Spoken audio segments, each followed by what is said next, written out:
ตอนนี้น้ำมันลดหมดนะพ่อแม่พี่น้อง อย่างดีที่ว่า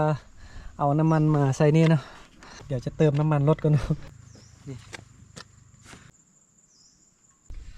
ตอนนี้ก็เติมน้ำมันรถแล้วตอนนี้เสร็จรถครบสุดนะพร้อมออกเดินทางนี่เด้อเนี่ยภูไฟมาคนนี้จะมีซ่องแยกนะแยกซ้ายแยกขวาถ้าว่าไปทางด้านขวานี่ก็เป็นเส้นทางไปนอกเมืองเนาะถ้าว่ามาทางด้านซ้ายมือนี่ก็เส้นทางเข้าในตัวเมืองมาอยู่ไกลๆฮ่องซ่านี่มาอยู่ไกลๆอันภูไฟนี่เนาะอันนี้ก็เป็นไฮไลท์เป็นจุดเช็คอินเด้ออยู่แถวสามแยกวันนี้นะกับบนภูไฟเนาะไพทีมาฮอดเมืองฮ่องซ่าที่ไพทีมาฮอดเมืองฮ่องซ่าแล้วยังบ่ทันไปถ่ายรูปอยู่ภูไฟนี่ก็ถือว่ายังมาบ่ทันฮอดเด้อมาฮอดนี้แล้วก็เลี้ยวขวาเด้ออย่าไปซื่อๆเด้ถ้าว่าไปซื่อๆนี่เข้าไปโรงงานบ่ได้ไปทางบ้านเมืองห้านเนาะเลี้ยวขวาเนาะก็อยากจะไปถ่ายรูปบนตัวหนังสือใหญ่ๆอยู่บนปลายอาจจะงามโรงงานไฟฟ้าภูไฟฮ่องซ่า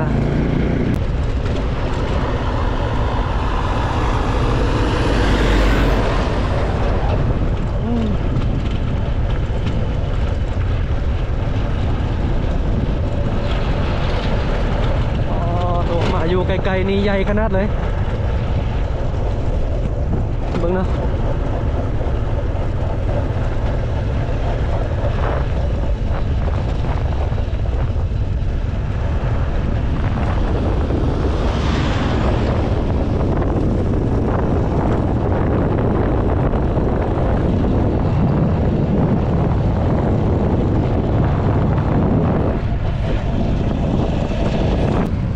จุดนี้กำลังตกแต่งนะถ้าว่าแต่งแล้วน่าจะงามแหละวันนี้นะ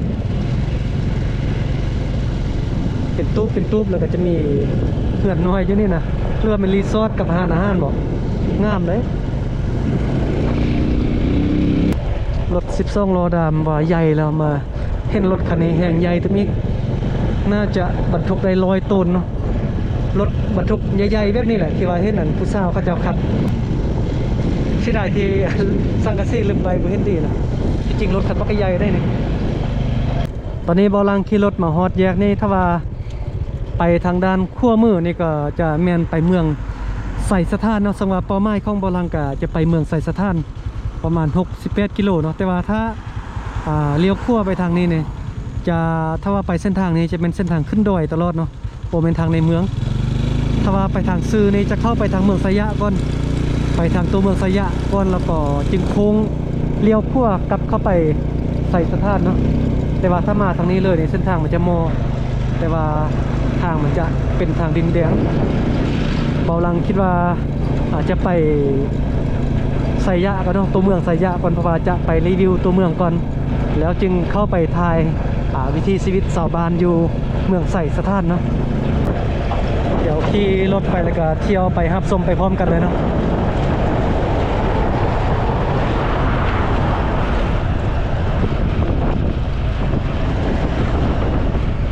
เมืองที่ได้มีการเจริญมีการพัฒนาขึ้นหลายอย่างแล้วเบิ่งจะมีฮอตปั๊มน้ำมันPTT เนาะ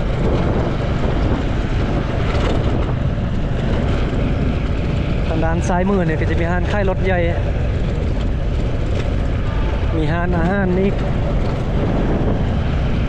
หลายอย่างเนาะมีการพัฒนาอยู่นี่นะ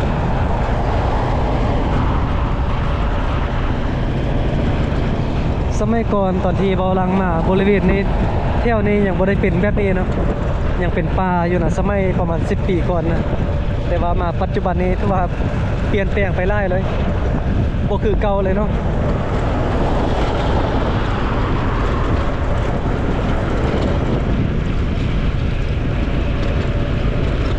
โอ้ยนี่มีตู้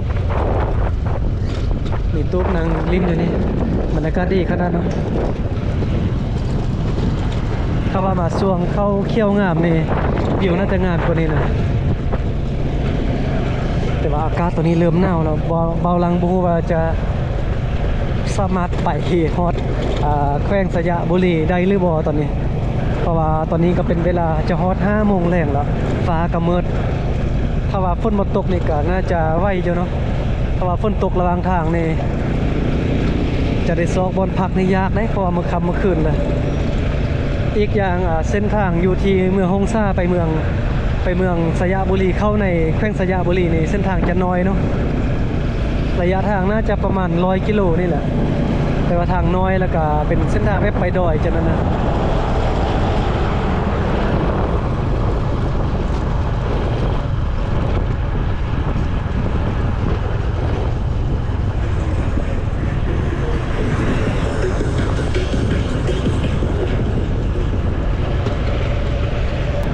มาเที่ยวบริเวณนี้เส้นทางก็จะกว้างเนาะแล้วก็จะมีตลาดขายเสื้อผ้าตลาดอาหารการกินประเภทนี้เนาะอันนี้ก็จะเป็นเส้นทางหลักเนาะที่เบาหลังขับรถอยู่ตอนนี้ถ้าว่าเลี้ยวขวาไปนี่เข้าทางซอยนี่จะมีไล่หอมในลงทางเลยพอเป็นเมืองใหญ่เนาะตลาดก็จะอยู่ทางด้านตลาดที่กว้างใหญ่เนาะแล้วก็มีบอนจอดรถพร้อมมีบอนจอดรถจากทางด้านนี้มีตู้ ATM เนาะธนาคารการค้าไว้กดเงิน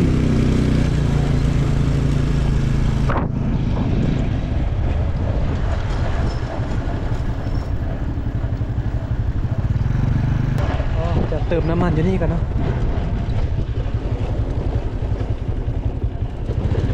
เพราะว่าออกไปนี่จะบูมีปั๊มน้ำมันจะเติมน้ำมันไว้ก่อนออกนอกเมืองฮงซ่าก็จะมีปั๊มน้ำมันอยู่นี่ปั๊มหนึ่งทางด้านซ้ายมือนี่ถ้าว่าโบแวะเติมอยู่นี่โบมีปั๊มน้ำมันแล้วได้ใส่กันตุกนี่เลย ไประยะนี้ดีป่ะเส้นทางเนี่ยไม่ได้เดี๋ยววันนี้อยู่ก็ดีอ่ะวันนี้ทางน้อยเนาะทางเวยเนาะไปทางนี้ไหมเราปลูกไปทางนี้หรือลงวัดบ่เคยไปจักเทื่อเนี่ยชี้แยกกันไปตัวเมืองสยะก็ไม่หรอกจะไปทางนี้เราจะลงบนแยกวัดมาจะไปทางนี้ไปชื่อเลยไปทางนี้มันมีทางอวยนึงเป็นตกเลยถ้าว่าไปทางนี้นี่ฮอดอันตัวเมืองเลยทีไปเชนีมันทั้งมีปลายเลยจะไปเชนีเนี่ยอวยคนตัวเมืองเลยซื้อเลยแหละมาแต่ชื่อไปชื่อเชนีเลยทางนี้เคยไปแล้วทางนี้นะแต่ว่าทางนั้นไม่เคยไปจักเทื่อไปทางไหนมอกว่าทางนี้มอกว่าแต่ว่าบดีเนาะจิลองไปบ่มันบดีแต่ทางถ้าขี่รถจักรไปน่าจะบุยปัญหาอย่างนะเดี๋ยวจะเก็บภาพระหว่างทางให้เบิ่งเลยแต่ว่าถ้าเมื่อกี้เราว่ามีซ่องเส้นทางนะไปแต่ว่าไปเส้นทางด้านนั้นนี่จะดีแต่ว่าไกลแต่ว่าไปทางด้านนี้นี่บดีแต่ว่าหม้อลองไปเบิ่งป่ะนี่ลุยไปต่อเนาะตอนนี้ก็เป็นเวลา4 โมงปลายละ4 โมงปลาย28 นาทีระยะทางอยู่นี่ไปเมืองสยบุรีน่าจะประมาณ100 ปลายกิโลนิดนึงนี่แหละกับบนในใจนะน่าจะประมาณ100 ปลายกิโลนิดนึงบอลังเดินทางมื้อนี้กับรถ200 กิโลละเดินทางมานี่นะอย่างอีก100 กิโลจะฮอดตัวเมืองสยะแล้วก็จะไปเมืองใส่สะพานตะมิก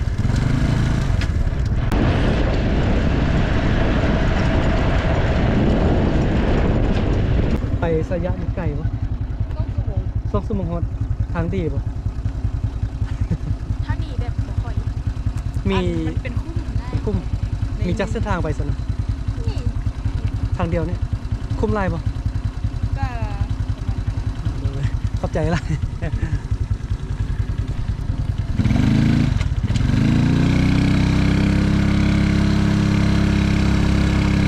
ที่เขาแวะท่านน้องทราบว่าน่าจะประมาณ2 ชั่วโมงผู้ทราบว่า2 ชั่วโมงแต่เบาลังคิดว่าน่าจะ4 ชั่วโมงเพราะว่าเป็นคนขับรถซาเรียแล้วกันระวังทางจะเก็บภาพให้เบิ่งนะว่าเป็นจังไดมาเบิ่งว่าการผจญภัยของเบาลังนี้จะเป็นจังไดเนาะไปซื้อนี่ไปสยบุรีไปซื้อเนาะถ้าว่าไปร่วมพระบางนี่จะไปทางด้านซ้ายมือนี่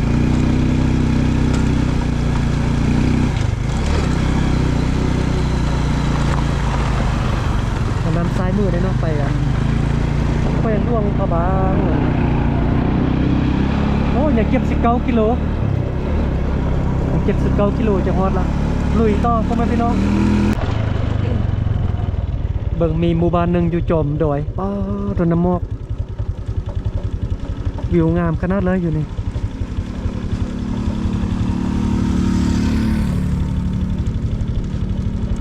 สาวน้อยไปให้ไปส่วนมานะโอ้ยยานทางมืนเลย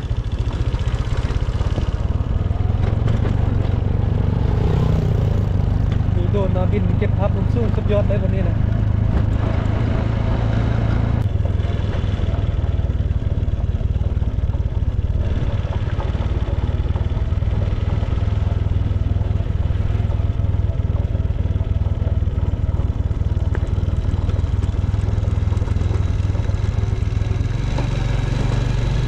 รถเปียกเนาะฝนตกแล้วเหมือนแต่ว่าตอนนี้น่าจะเศร้าแล้ว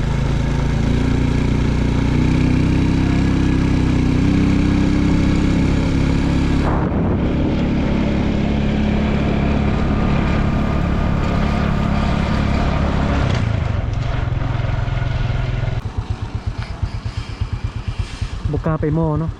เวลาฝนตกทางมืนแบบนี้นะรถลงดอยสั้นๆแบบนี้อยู่ไก่นะบ่ต้องไปมอยานรถมืน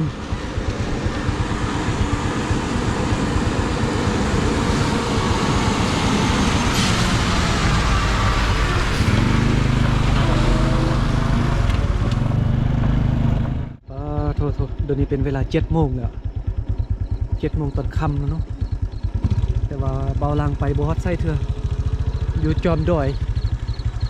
อยู่กลางป่าเนี่ยปะเนี่ยมืดจืลืออยู่เลยป่าเป็นน้ำมองบักกะไลในกองเบิ้งบ่เห็นแล้วเนาะบรรยากาศวังเวงขนาดเลยตอนนี้อีกประมาณ68 กิโลเนาะจะฮอดไซยะบุรีนะแต่ว่าระวังทางเกี่ยวอยู่ตอนนี้เป็นพยานอยู่เนาะโอเคนะตอนนี้เบาลังก็ได้ขี่รถเข้ามาฮอดแขวงไซยะบุรีเมืองไซยะบุรีแล้วเนาะด้านซ้ายมือก็จะเป็นสถานีกระจายไฟฟ้าเนาะอยู่แขวงสยบุรีใช้เวลาตั้งแต่เมืองฮงซ่ามานี่ใน3 ชั่วโมงเนาะขี่รถเท้าค่ำเท้ามืดดึกเดินเลยเส้นทางเปี่ยวขนาดบางบอนเบาลังมาจนยานเลยนะตอนนี้เบาลังกำลังจะซอกบอนพักก่อนเนาะพ่อแม่พี่น้องซอกบอนพักผ่อนกินข้าวกินน้ำก่อนเมื่อยขนาดเลยเดินทางมืดเลยนะวันนี้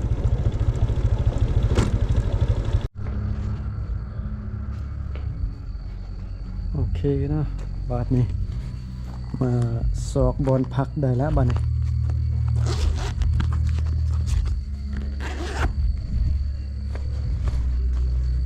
ตอนนี้เบาลังเอารถเข้าห้องบ่ได้เนาะจอดไปนอกนี่แต่ล็อกกระแจดีแล้วจะให้เบิ่งบ้านพักนี่งามเลยด้านนอกจะเป็นแบบนี้เนาะเดี๋ยวเบิ่งด้านในบาดนี้ป่าทูนี่ห้องน้ำก็สะอาดดีเนาะมีน้ำใสสบายเบิ่งดูมีน้ำอุ่นหรือบ่โอ้บ่มีน้ำอุ่นห้องนอนประมาณนี้เนาะห้องพัดลมเนาะนี่นอนก็โอเคอยู่ซั่นนี่ห้องนอนอยู่นี่ก็1 คืน100,000 เนาะคืนละ100,000 ราคานี่อยู่ในเมืองหรือว่าอยู่ไสก็แล้วแต่นะซอกยากเด้อราคาบ้านพักห้องพักคืน100,000 แล้วได้สนิทนะก็ถือว่าโอเคนะก็ยังดีกว่าที่เบาลังไปกลางเต็นท์นอนแต่ละบนนะเดี๋ยวมื้อหน้าเบาลังก็จะมาพักอยู่นี่ตลอดเพราะว่าอยู่นี่ทึกที่สุดละคืน100,000 ถ้าว่าเป็นเงินบาทก็คิดรายเอาเองเนาะคืนละ100,000 ดีที่สุดละแล้วก็อยู่นี่มันบ้านพักนี้อาจจะอยู่แถวบริเวณอัน3 แยก4 แยกเนาะ4 แยกทางเข้าในเมืองกับไปทางหลวงพระบางนะก็จะอยู่แถวบริเวณนี้เนาะมื้อนี้ก็รีวิวให้เจ้าของบ้านพักเพิ่นไว้